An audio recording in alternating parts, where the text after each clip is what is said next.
fora todos os relatos que temos, mesmo no Antigo Testamento, acerca da questão da mediunidade, vamos ver no livro de Mateus, no Novo Testamento, no capítulo 17, quando Jesus sobe ao monte com Pedro, João e Tiago, e de repente vamos observar um fenômeno de materialização de Moisés e de Elias, que aparecem na frente de Jesus e dos discípulos, de tal forma que Pedro questiona Jesus se ele gostaria que se construísse 3 tabernáculos para que eles pudessem pernoitar no monte. Enquanto Moisés estava inquirindo a Jesus, eis que aparece uma nuvem densa acima da cabeça deles, e dessa nuvem sai uma voz que diz: esse é o meu filho amado, em quem eu me comprazo.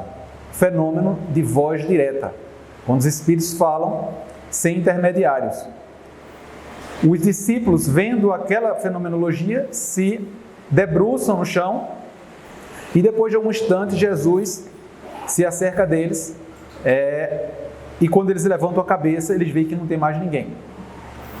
Os discípulos descem com Jesus do monte, fazendo comentários entre si acerca da aparição, e diz: mas os escribas não dizem que antes do Messias vir, há de haver Elias para anunciá-lo?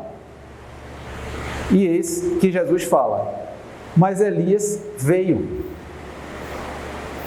e eles não o reconheceram, e fizeram dele o que quiseram. E os discípulos entenderam que Jesus falava de João o Batista. João veio para anunciar a vinda do Cristo. Eis que eu batizo com água, mas após mim vem aquele em que eu não sou digno de, em abaixando-me, desatar as correias de suas alparcas. E todo mundo sabe que João foi decapitado. Elias sacrifica os profetas de Baal, e isso está descrito no livro dos Reis, e vem, some numa carruagem de fogo, e volta na condição de João Batista para, através das leis de causa e efeito, resgatar as dívidas do pretérito. Mas há um entendimento que os discípulos tiveram de que João Batista era a reencarnação de Elias, e está escrita ipsis literi no Evangelho de Mateus. Então a mediunidade, esse fenômeno extraordinário, ele não é uma coisa nova, ele não surgiu com o Espiritismo. O Espiritismo se apropria, estuda essa fenomenologia com a intenção de auxiliar todas aquelas pessoas que portam a mediunidade e não a compreendem. Faz com que a mediunidade ganhe um sentido, porque ninguém vem com a mediunidade ostensiva por um acaso. É muito comum escutarmos: mas eu sofro tanto com essa mediunidade. Eu fui para determinado local, uma pessoa me cobrou R$100 e disse que ia cortar as minhas correntes. Mas sendo que passaram os meses e minha corrente não foi cortada. E eu queria saber como é que eu faço para cortar essa corrente. Veja que a mediunidade, o médium, ele é uma criatura que tem todo um preparo para a reencarnação. Porque o que é que acontece no fenômeno mediúnico? No fenômeno mediúnico você expande o perispírito, então seu perispírito tem características muito particulares quando você tem uma mediunidade ostensiva. E no processo de reencarnação, aquele perispírito é todo preparado. Então, você foi preparado para ser médium para quê? Para melhor servir a humanidade. No livro de Emmanuel, ele vai dizer quem são os médiuns. Os médiuns são criaturas que falharam muito no passado, que se equivocaram muito no passado, que fizeram outras pessoas sofrer, que desgraçaram com a vida de muitas pessoas e que vêm com a mediunidade para resgatar através do serviço ao próximo. Mas muitas vezes não entendemos essa proposta e acreditamos que somos condenados por termos a mediunidade. A mediunidade sem serviço, a mediunidade sem ação, ela se torna para aquele que é seu portador exatamente uma situação muito complicada, porque tem consequências até mesmo físicas. As pessoas sentem dores, sentem agonia, sentem perturbações, muitos problemas que se confundem com problemas psicológicos e psiquiátricos são provocados pela mediunidade quando ela não é trabalhada. Até porque, como não há um conceito consensual do que seja mediunidade no campo da medicina, termina que as pessoas retardando a sua procura sobre a solução da sua problemática relacionada à mediunidade. No livro dos Médiuns, no capítulo 14 da segunda parte, Kardec vai conceituar a mediunidade. Médium é todo aquele que sente num grau qualquer a influência dos espíritos. Toda pessoa que sente, que percebe, não só aquela que vê, porque algumas pessoas acham que médium é só aquele que vê os espíritos. Nem todo médium vê espíritos. Alguns médiuns escutam os espíritos. Alguns médiuns sentem a presença desses espíritos e não sabem bem definir como é essa sensibilidade. Eles percebem a presença, mas não é através da visão mediúnica, não é através da evidência. Outros têm pressentimentos, outros têm intuições, mas toda aquela pessoa que sente em um grau qualquer a influência dos espíritos em sua vida é médium. Kardec acaba a definição dizendo: reservamos o termo para aqueles que têm isso num grau mais ostensivo. Mas eu poderia dizer a vocês, com certeza, que a maioria das pessoas tem algum grau de mediunidade. É muito raro você ver uma pessoa que não tem nenhuma sensibilidade mediúnica. E o que fazer com essa mediunidade? O tema da palestra é mediunidade com Jesus. A mediunidade, ela sem uma proposta de crescimento interior e de serviço à humanidade, ela é mediunismo. Mediunismo é quando você tem um fenômeno de captação das informações do astral, mas você não utiliza essa informação para o seu melhoramento e para o melhoramento da comunidade onde você vive, para o melhoramento das pessoas em seu entorno, da família, dos amigos, das pessoas no trabalho, das pessoas no seu convívio social. Então isso é mediunismo. Quando você utiliza a mediunidade para ganhar vida, você utiliza a mediunidade cobrando por ela, que inclusive é um dom que você não lutou para tê-lo, você já veio com ele. É um dom que foi dado por Deus, então não deve ser por ele cobrado absolutamente nada.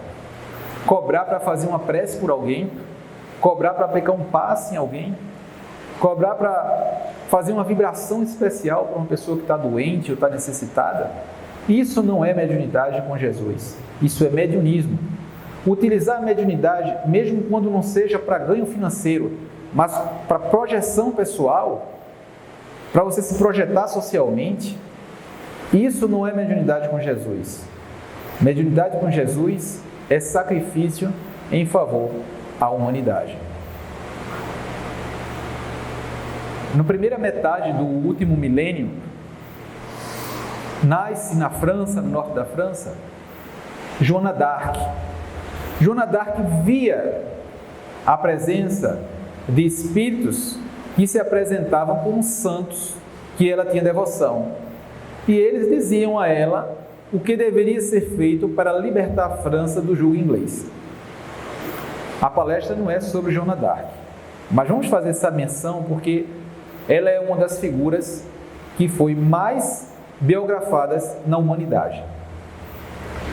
Eu tinha visto uma vez que ela só teve menos biografia do que Jesus. Então é uma pessoa importante na história da humanidade. Joana de Ângeles era uma adolescente e ela via a presença dos espíritos com tanta intensidade que ela deu a própria vida por aquilo que ela via e por aquilo que ela acreditava. Joana d'Arc, que era uma adolescente menina, conseguiu libertar a França do jugo inglês. E isso é um fato extraordinário. E mesmo quando ela foi presa e para ela foi oferecida a liberdade, em troca dela negar que via a presença daquelas entidades espirituais, ela preferiu morrer preferiu sacrificar a própria vida do que ir de encontro àquilo que ela via. Veja a força que a mediunidade tem na vida daquela pessoa que se sujeita à ação do plano espiritual. O nosso problema, enquanto médiuns, é que poucas vezes decidimos nos submetermos incondicionalmente à vontade da espiritualidade maior. Geralmente, gostamos de viver a vida numa nice e gostamos de ser médiuns apenas naqueles poucos minutos onde estamos na casa espírita, servindo em alguma atividade voluntária. A questão é que ser médium é ser médium 24 horas por dia, 7 dias por semana.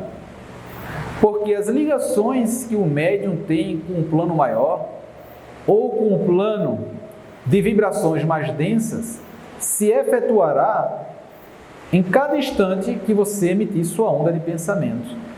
Porque existe toda uma logística e toda uma mecânica de conexão entre o mundo dos encarnados e o mundo de desencarnados. O Emmanuel tem um livro que vai falar exatamente do pensamento e sintonia, mediunidade e sintonia, a sintonia do nosso pensamento.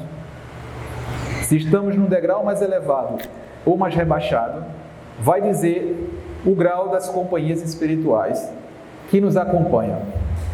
Então, quando o médium ele sai desse conceito que é limitado, de que é médium apenas no dia da reunião pública, quando é médium no dia da atividade no centro espírita, e quando ele amplifica essa ideia para entender-se como criatura que serve como ponte entre o mundo dos vivos, dos encarnados, e o mundo dos desencarnados, ele vai ter a oportunidade de, servindo ao Cristo, resgatar as suas falhas, seus erros de um passado, de erros clamorosos no dizer de Emmanuel.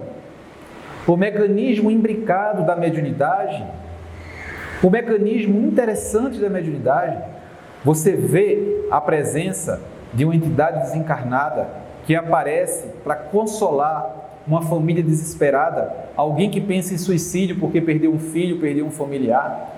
Ele não pode ser tido na conta de uma coisa que deve ser proibida só porque em algum trecho de determinado livro sagrado se coloca de forma descontextualizada e confusa uma regra que não deve ser seguida porque o próprio Cristo e o seu Evangelho, que não foi escrito por ele, mas daqueles que conviveram com ele, mostra várias passagens onde, se a lei uma vez foi estabelecida dessa forma, foi completamente revogada. Porque se Moisés, no início do Antigo Testamento, ainda no Pentateuco, proíbe a comunicação com os mortos, ele mesmo revogou a lei, porque ele mesmo se materializa e aparece para Jesus, para Pedro, Tiago e João, no processo de transfiguração do monte. Então, não cabe nos dias atuais questionarmos se a mediunidade vai ser objeto do mal ou do bem, porque em tudo na vida podemos seguir o caminho do mal ou do bem. Você pode ser um médico que sirva às pessoas ou não, você pode ser um engenheiro que sirva ou não, um advogado, você pode ser, ou seja, você pode um professor que ensina o que é errado.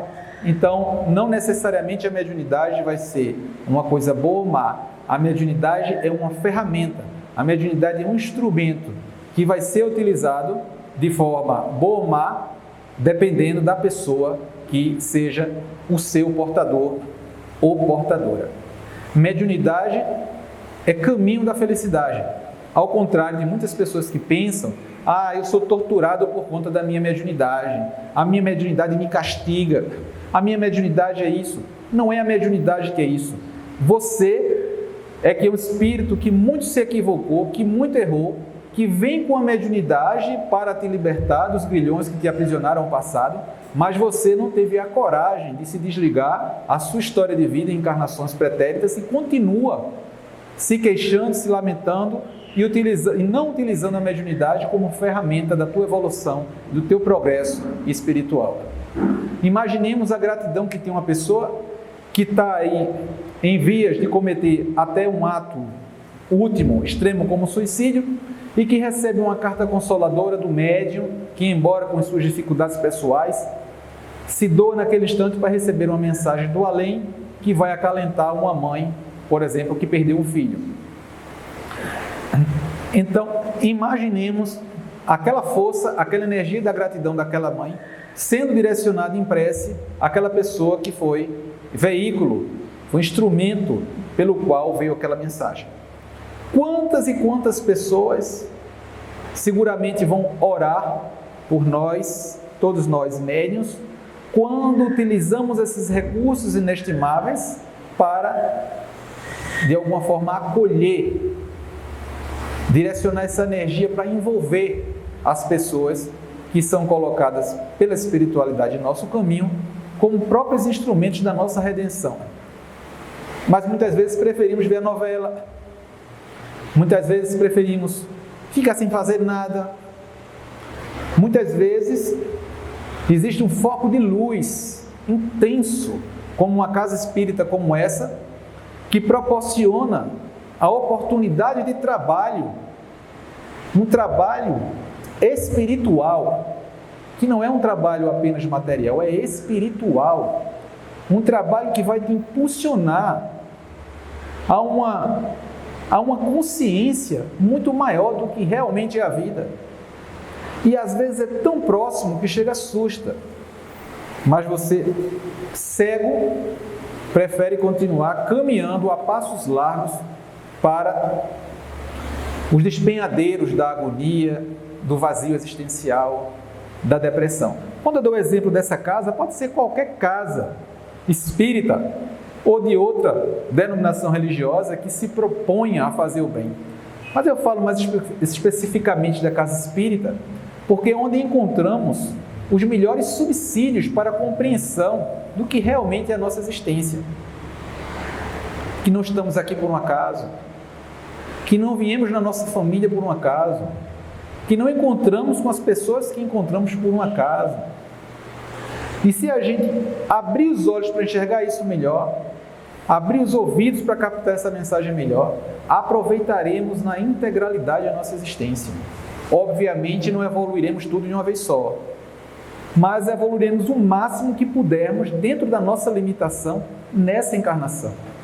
E a mediunidade vem como um recurso absolutamente incomparável, porque quando você percebe a presença da espiritualidade maior em sua vida, as outras coisas ganham uma dimensão menor. Você vai dar menos importância a alguns dissabores, algumas dificuldades, alguns obstáculos, porque você vai compreender seu real papel no mundo. E nós, enquanto matéria, somos muito frágeis. Estamos aqui agora, daqui a pouco não estamos mais. Quantas e quantas pessoas tivemos a oportunidade de convivermos aqui e já não estão mais aqui no plano físico. O plano espiritual é seguramente o mais importante.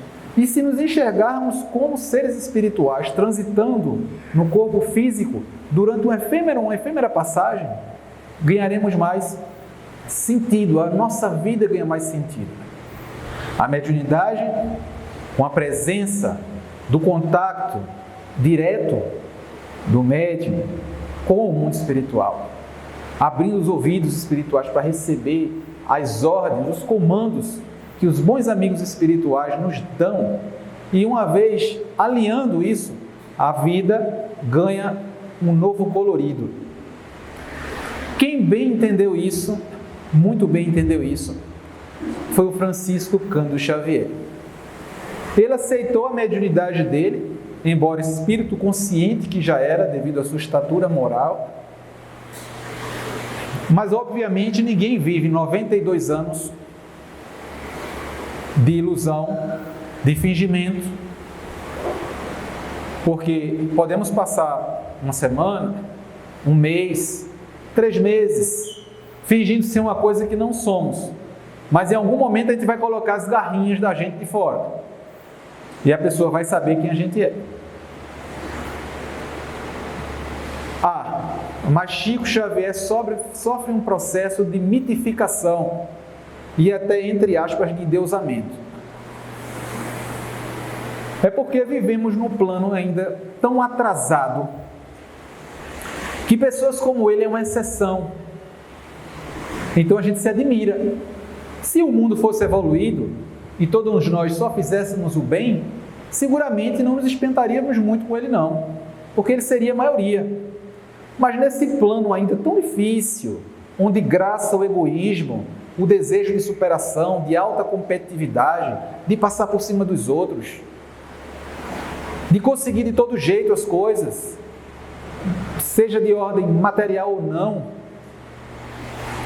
e a mediunidade como uma capacidade neutra, nesse meio do caminho, imaginemos um médium que tem um canal enorme de abertura com o plano astral, e ele é egoísta, prepotente, arrogante, se acha melhor do que os outros, quer conseguir as coisas na frente das pessoas. Imaginemos a conexão que haverá com o mundo do astral.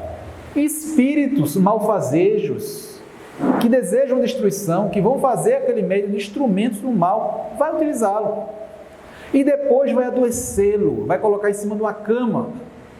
Aí ele se pergunta, mas por que essa mediunidade? Não é a mediunidade, é o uso que se faz dela. A partir do momento que compreendemos o papel de nós enquanto médios no mundo, seguramente vamos abrir o nosso coração para que Jesus possa semear nele o seu amor e seremos como espelho a refletir a presença de Jesus no mundo. A filosofia espírita é um presente de Deus, é um grande consolador, porque ele nos traz as melhores notícias que existem. Ele nos traz a notícia de que somos imortais e que estamos utilizando essa vestimenta física temporariamente. Ele nos dá a notícia de que nada na vida da gente acontece por um acaso e fora da justiça divina.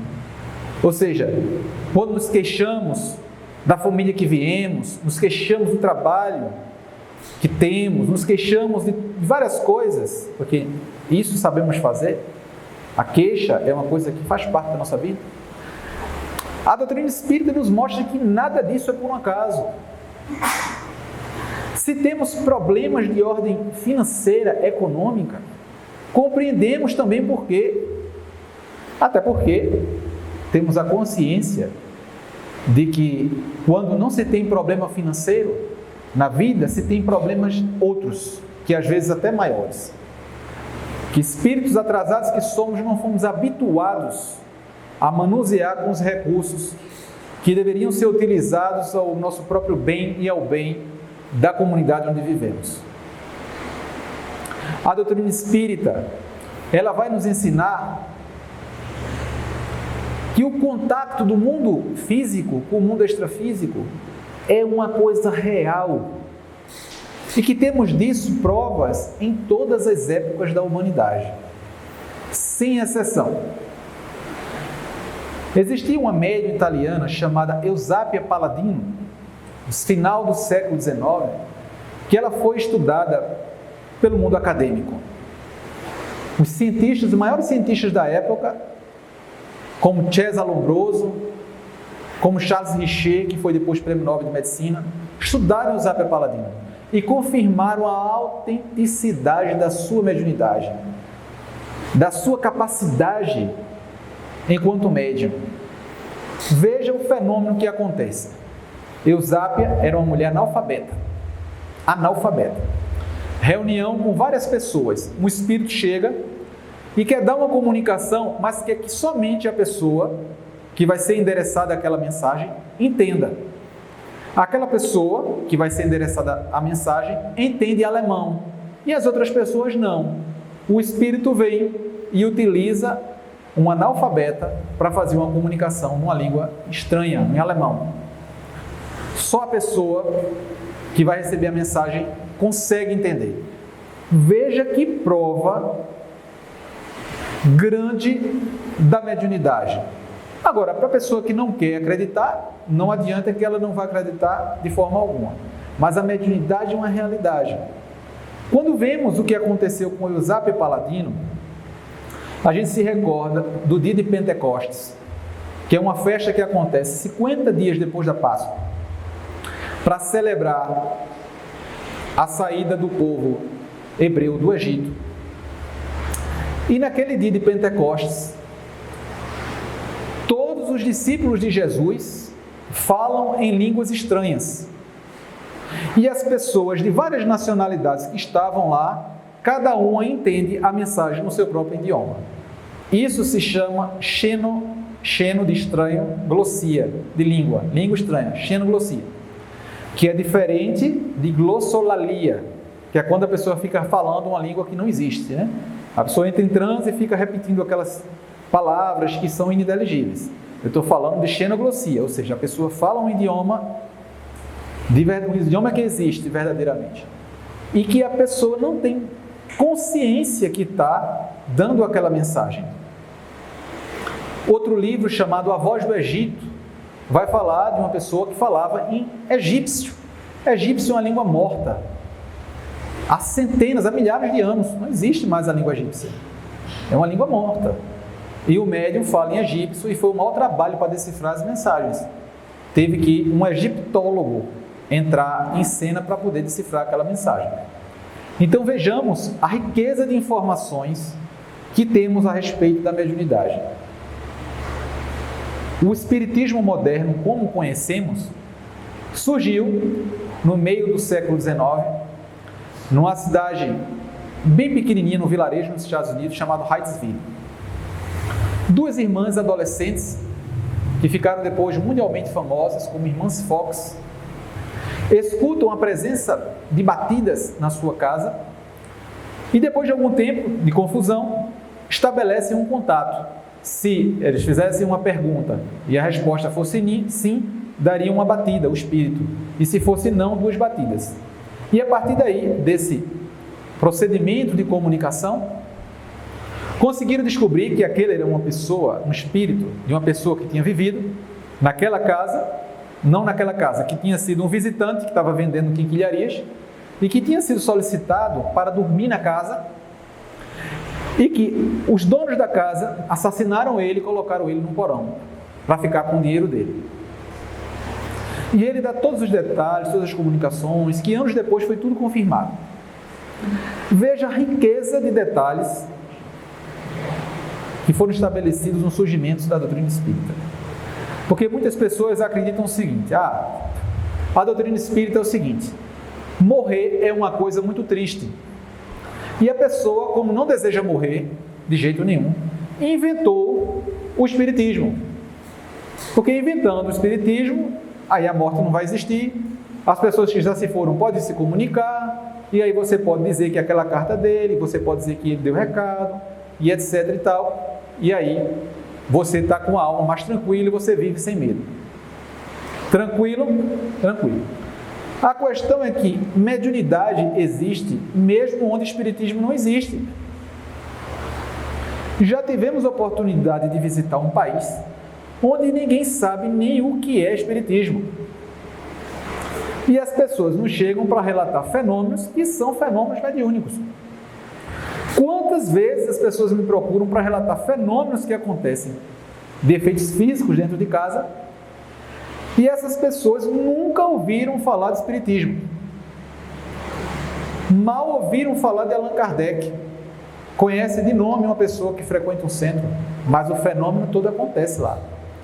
Então não foi o desejo da criatura humana de perpetuar a vida que deu origem ao espiritismo, foi exatamente o estudo dos fenômenos que acontecem e o seu estabelecimento de forma codificada que deu origem à doutrina espírita como nós a conhecemos hoje. Então o espírito, que é a pessoa, ela está em transe e ela inventa aquela história, ela não sabe o que ela está inventando, mas ela está inventando. Isso seria o inconsciente. Mas que inconsciente é esse que vai fazer com que a pessoa fale em egípcio? Porque quando a mensagem é uma mensagem muito, vamos dizer assim, muito vaga, tudo bem, encaixa essa história do inconsciente. Você recebe uma mensagem de uma pessoa que é falecida e você diz, ela disse que está muito bem, ela disse que onde está lá está sendo bem assistida e desejou paz para todo mundo. Está tranquilo. Aí se encaixa nessa ideia do inconsciente, porque a coisa é vaga. Mas quando a mensagem vem com muitos detalhes, detalhes da vida que nem a pessoa mesmo sabia, detalhes de situações familiares, por exemplo, detalhes da vida de pessoas que convivem com ela e que nem ela sabia, e no caso extremo de uma língua estranha, como vai justificar? Talvez se o mundo, mesmo o mundo acadêmico, tivesse um pouco mais de humildade e reconhecer que não sabe tudo, haveria uma consideração maior ao quesito da mediunidade. Mas aí, a mediunidade ela não acontece somente em pessoas de boa índole. Porque no próprio livro dos médiuns, quando questionados sobre isso, os espíritos dizem que Deus dá oportunidade a todas as pessoas de forma igual. Ele ainda usa o seguinte exemplo: não vemos todos os dias pessoas que têm uma ótima agilidade nas pernas roubarem os gatunos. Ele rouba um celular seu, ele corre que ninguém nem vê, ele pula feito um gato. Pessoas que utilizam a eloquência do verbo para trazer prejuízo para os outros, para mentir, para difamar. Não vemos todos os dias isso acontecer? Com a mediunidade não é diferente. Tem pessoas que têm uma mediunidade extraordinária, uma capacidade de captação da mensagem do astral extraordinária, mas utilizam essa capacidade para benefício próprio, geralmente material, ou autopromoção, e às vezes prejuízo dos outros. Tem um livro chamado Nas Trilhas da Libertação, o espírito Manuel Filomeno de Miranda, ou Divaldo Pereira Franco, que ele vai falar da história de um médium que tinha uma capacidade muito amplificada de percepção do mundo espiritual e começou a atender as pessoas num centro. E depois de um tempo ele começa a receber um presente aqui, um presente ali, um presente aqui, um presente ali, e começou a ficar viciado em estar recebendo coisas em troca da mediunidade. A diretoria do centro chamou ele para ter uma conversa, para explicar que aquilo não poderia ser feito daquela maneira, e ele acreditava que as pessoas estavam com inveja deles. Porque entra um processo que está muito bem descrito no capítulo 23 do Livro dos Médiuns, chamado Fascinação Espiritual. O espírito fica tão fascinado, o médium fica tão fascinado pela possibilidade mediúnica que se torna presa fácil dos espíritos obsessores. Aí ele encheu o peito e disse que nada, eu não preciso de vocês aqui do centro não, eu vou abrir o meu escritório e vou atender as pessoas lá, como se a mediunidade tivesse sido obtida por um curso superior, um diploma, e não tivesse sido otorgado a ele, emprestado a ele pelo plano superior. E aí ele foi atender nesse escritório, começou a atender, somente atendia pessoas ricas, que tinham condições de pagá-lo pelas consultas espirituais. Não precisa dizer que o fim dele foi catastrófico, porque se manteve uma presa de espíritos que do baixo astral comandavam toda a sua atividade mediúnica. Então, para servir a mediunidade com Jesus, o candidato, nós enquanto candidatos a servirmos como médiuns de Jesus, temos que ter a consciência plena que nada é exercido por uma virtude nossa, porque a nossa condição espiritual ainda é muito frágil, é muito pequena. Tudo que se opera através das nossas mãos vem do plano superior e somos simples instrumentos que não temos a capacidade de nos vangloriarmos por nada que é feito, porque não nos pertence. Quando muito, não atrapalhamos o plano maior, já fazemos muito. Porque, em geral, os espíritos se queixam que, embora tenhamos já alguma boa vontade, muitas ocasiões somos nós quem atrapalhamos o benefício ser ofertado ao consulente. Então, quando muito, somos simples instrumentos dos espíritos superiores para a efetuação das coisas espirituais seja no âmbito da casa espírita ou não. Porque os espíritos nos auxiliarão em nossas vidas, em todos os instantes da nossa existência, desde que mantenhamos o nosso foco em fazer a sua vontade e não a nossa. Porque o médium, ele faz geralmente a própria vontade. E quando o plano espiritual fala para ele o que é para fazer, que é contrário ao que ele deseja, se faz de surdo. Faz de conta que não está ouvindo, que é para não fazer aquilo que é contra a sua vontade. O maior desafio que existe na mediunidade é alinharmos o nosso caráter, a nossa personalidade, difícil ainda, com a vontade dos espíritos amigos que conduzem o trabalho de cada um de nós. Cada pessoa tem uma tarefa que foi organizada no mundo espiritual. Não existe essa diferença de importância, que é uma coisa extremamente humana. No capítulo 24 do Livro dos Médiuns, Kardec vai indagar sobre a identidade dos espíritos. Por exemplo, quando se chama Pedro, quem vem ao nosso auxílio? É Pedro, que foi apóstolo de Jesus? Ou é outro espírito que tem a mesma faixa de evolução espiritual? E ele vai responder que quando o espírito vai evoluindo muito, ele vai perdendo o personalismo que nós estamos habituados a admirar. Então, quando você chama por Bezerra de Menezes, vem ao nosso encontro um espírito que está na mesma faixa de Bezerra de Menezes. Porque, embora a questão da ubiquidade, que é a capacidade do espírito como faixa de luz estar em mais de um lugar ao mesmo tempo, em muitas ocasiões tem milhares de lugares evocando o mesmo espírito. E os espíritos que estão naquela faixa, eles vão responder um pelo outro, porque já não existe mais aquela necessidade de quem curou fui eu, quem resolveu fui eu. Para um espírito evoluído, o importante é que o bem ele exista. Pouco importa quem é que está fazendo. Mas nós, quando fazemos algo de bom, tem que ter assinatura embaixo, tem que ter a propaganda, tem que botar no outdoor, porque nós nos importamos não em um bem em si, mas que seja nós o autor daquilo ali. E isso para o plano superior, isso não importa em nada. O importante é que seja feita a vontade de Deus em nossas vidas.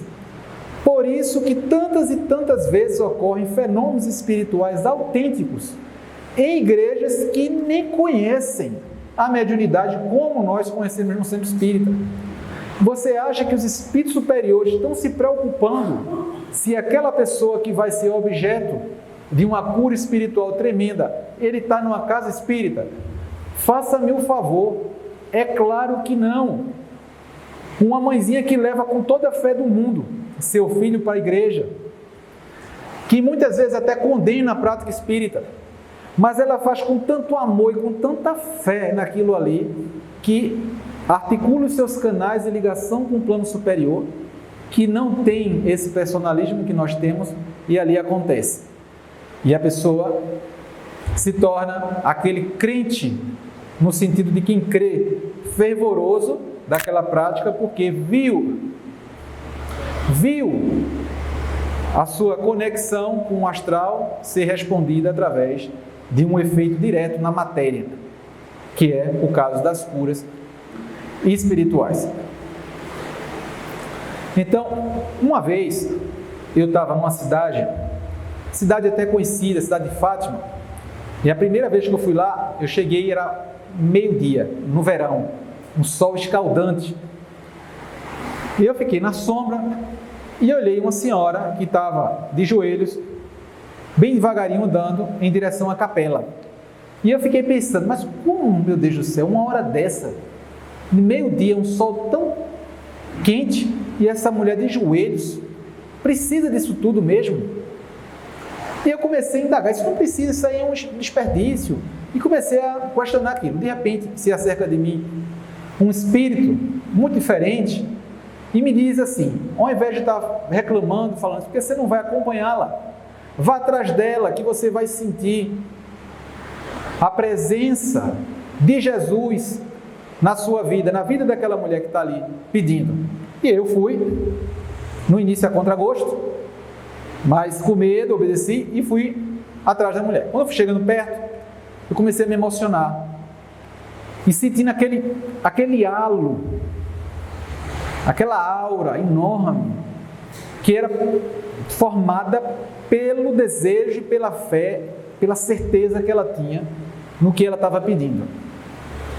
E foi um dos momentos mais emocionantes que eu tive, porque ao mesmo tempo eu pude ver como nós sintonizamos de forma equivocada o nosso pensamento. No caso, como eu me equivocava ali quando eu estava desperdiçando meu pensamento para julgar, enquanto na verdade o que se sente na interioridade somente sabe cada um de nós. Ninguém tem a capacidade de saber o que é que se passa na mente e na mente espiritual de cada um de nós. Ninguém. Isso é uma coisa individual. O médium que quer servir a Jesus deve cegar os seus olhos para esse tipo de coisa e de comentário que eu exemplifiquei aqui e que fui eu, o seu autor. Ele deve estar preocupado em utilizar sua potência mediúnica para, dentro da sua condição, seja ela qual for, servir da melhor maneira possível, sem procurar saber a quem, sem se questionar de onde vem e para onde vai. E temos para isso o exemplo do maior médium que já existiu, que não foi médium de outro espírito, mas foi médium, e a palavra médium quer dizer intermediário. Ele foi o maior médium de Deus. Jesus foi o maior médium de Deus. E ele deu exemplos e mais exemplos do caminho a ser seguido. Em nenhum momento vamos ver no Evangelho Jesus colocando condições ou impondo condições para deixar que sua luz entre na vida de quem quer que seja. Andou com pessoas que tinham uma vida que era criticada pela sociedade. Mateus era cobrador de impostos. Zaqueu, que também era cobrador de impostos, sobe no alto do sicômoro e quando procura Jesus, Jesus desce. Zaqueu, que hoje me convém que eu jante em tua casa. Vai dar um maior exemplo de tolerância e indulgência na cena da mulher adúltera. E são tantas e tantas as passagens que ele nos dá o exemplo de como devemos proceder na nossa vida, que nos envergonha, em algumas ocasiões, deixarmos o nosso pensamento fugir para indagar e questionar as razões que outra pessoa tem para fazer isso ou aquilo, que não nos cabe. A nós cabe exclusivamente o serviço. E finalizo com uma passagem que para mim é uma das mais tocantes, que é o dia anterior à Páscoa, onde Jesus ia ser entregue por Judas, e na cena do lava-pés, e que Jesus se ajoelha, ele sendo o Espírito Crístico, para lavar os pés de Pedro, dando o exemplo maior de como devemos encarar a nossa encarnação. Simples viajores que somos, criaturas que foi dada a oportunidade, a bendita oportunidade de conhecer o Evangelho e a mediunidade e transformar as nossas vidas para sempre, porque à medida que evoluímos para um grau de melhoramento espiritual, o espírito, como sempre, evolui, estaremos num patamar de compreender a beleza da vida, a misericórdia de Deus e o amor que a espiritualidade, um amor incondicional que a espiritualidade tem por cada um de nós. Porque, infelizmente, nós ainda impomos condições de amar as pessoas. Amamos apenas aquelas pessoas que me amam. Eu só vou gostar, tem música, eu só vou gostar de alguém que gosta de mim. Enquanto o maior desafio é amarmos a todas as pessoas, inclusive aquelas pessoas que foram colocadas no nosso caminho de alguma forma, na condição de teste, para que a gente possa se melhorar, amando, extraindo de nós o amor de Deus, que é um amor que existe em todo mundo, latente, quiescente, pronto para ser utilizado. Existe a sede, o desejo forte de amar em cada um de nós. É porque muitas vezes não entendemos isso, e aí derivamos para outros sentimentos. Mediunidade com Jesus é conexão com o astral, na sintonia, na ligação do amor, do bem, da paz, da compaixão, da fraternidade, da verdadeira amizade. Essa é a mediunidade com Jesus. Então, agradeço imensamente a oportunidade de estar aqui, que considero também minha casa querida, Núcleo Espírita Sérgio Lourenço, rogando a Deus e a Jesus que nos envolva com a sua ternura, com o seu amor, com a sua candura, que nesse instante onde o mundo passa por tantas dificuldades, que não sejamos mais uma voz a criticar o mundo, a criticar as pessoas, que possamos elevar o nosso sentimento às alturas, rogando ao nosso Mestre incomparável Jesus, que nos instrua, que nos oriente, que nos intua, para que sigamos na nossa jornada com muita humildade, com muita simplicidade, espalhando onde quer que estejamos o pouco de amor que já temos dentro de nós, que possamos enxergar a vida com as lentes hipercoloridas do amor sublime de Deus, que possamos enxergar em nossos irmãos, nossos queridos irmãos, criaturas que, como nós, são filhos de Deus, necessitados da sua misericórdia, do seu amparo, do seu acolhimento. Que a presença de Jesus de Nazaré sinta-se nesta casa de oração, através da presença dos benfeitores espirituais, que se dignam estar conosco nesta noite sublime, onde sentimos a paz e o amor em cada recôndito desta assembleia tão extraordinária. Que Jesus e a sua paz seja com cada um de nós, hoje, agora e sempre, que assim seja.